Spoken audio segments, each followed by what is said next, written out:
Well, that was fantastic. I think a lot of people at home would agree.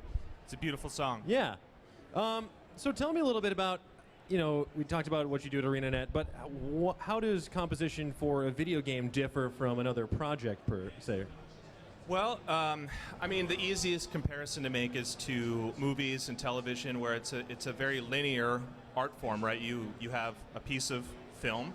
It starts here and it ends here, and there's beats along the way that you need to hit.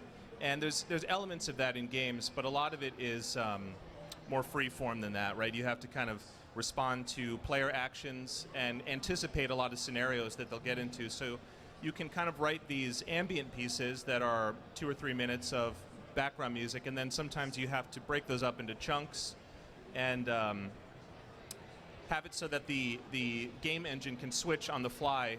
If somebody gets into combat, you don't want beautiful, lush music playing in the background. You want it to instantly, or feel instantly, that it switches moods. So there's a lot of second guessing and testing, and I think this will work, and you put it in the game, and then it doesn't work at all, and you go back to the drawing board, and it's fun. It's a different way to think about it. Yeah, you don't want it to be jarring like a dubstep drop or something like that. No dubstep drops in Guild Wars, yeah, if I have anything to say about it. What about Heart of Thorns? No dubstep drops in Heart of Thorns either. Exclusive. You heard it here first, live on the Crow's Nest. No dubstep in Heart of Thorns. Wow. At least not this year. Yes. Yeah, maybe a future patch. We'll find out. Yeah. You mentioned Jeremy's work as well was an influence on how you approach yours, but what other influences do you find in your work? Well, I mean, obviously I'm influenced by film music. I really admire the music of John Williams, of course, and James Horner, the late, great James Horner. Alan Silvestri, Danny Elfman, the sort of top-tier guys who everybody wants to emulate. But then my background, as you can tell, is a little bit more in the traditional kind of pop and rock vein. So I'm a massive Beatles fan, Beach Boys. I tend to just I really like the music of the 70s. And I don't know. Every once in a while I'll write something. In fact, I won't give it away just for I don't know, legal purposes, but there's a piece of music that came out in the season 2 stuff, where I was working on this chord progression. I'm like, man, that sounds a lot like a Kool and the Gang song, and I don't know, I'm not going to tell you which song, but if savvy listeners might be able to pick it up. The one titled Norn and the Gang. Yeah, exactly. Kool and the Norn. Yeah. But yeah, actually, so speaking of Danny Elfman, that kind of leads into the next Great. block of pieces. Yeah, what's coming up?